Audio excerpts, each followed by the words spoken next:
Clearly, yes. Now, everybody in the room stand there at this point. I felt it. And I said to her, did Jonathan do this to you? And she clearly shook her head back and forth. No. At this point, I knew she could hear me. I knew. In 1 mile, turn right onto East State Street. What is, was she even in a state where she could make that right distinction? But again, you listen to the detective, and there are other witnesses in the room, and she is saying no to one person and yes to another person. They're saying that she's doing this pretty easily.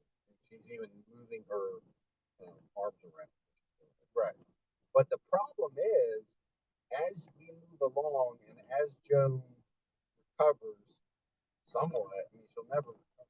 At the next stop sign, turn right. Fully.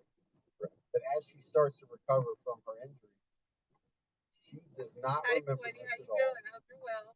And she stands by Christopher throughout this whole thing. In fact, at the stop sign, turn right onto East State Street. 100%. Right, so kids at this point, I think they're already starting to focus on Christopher, the police.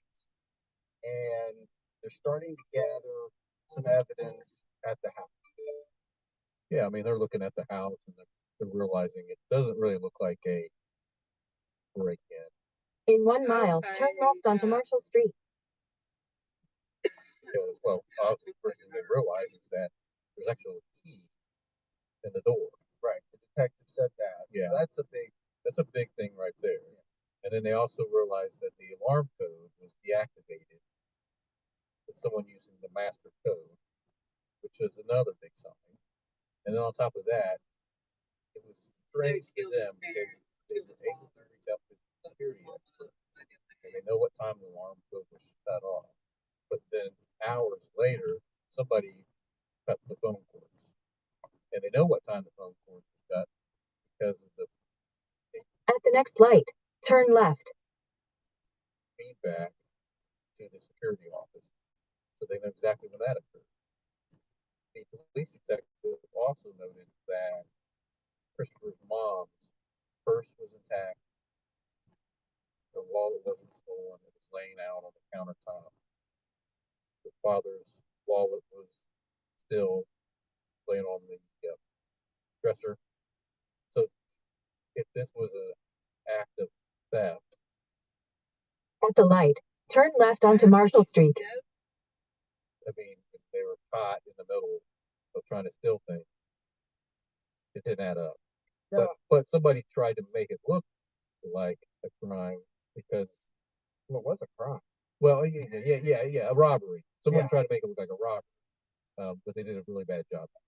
Well, and I think, and we talked about this in other cases, that's where a lot of people get tripped up. Yeah. Right? They think, oh, I know how to make something look like a robbery. The problem is, in 3/4 mile, turn right onto Taylor Street.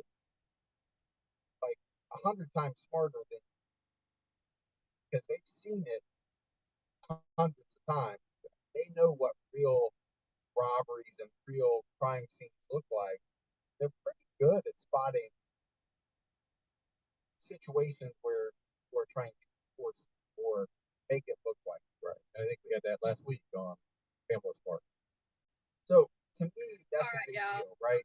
If somebody's going to come in and a random person is going to, first of all,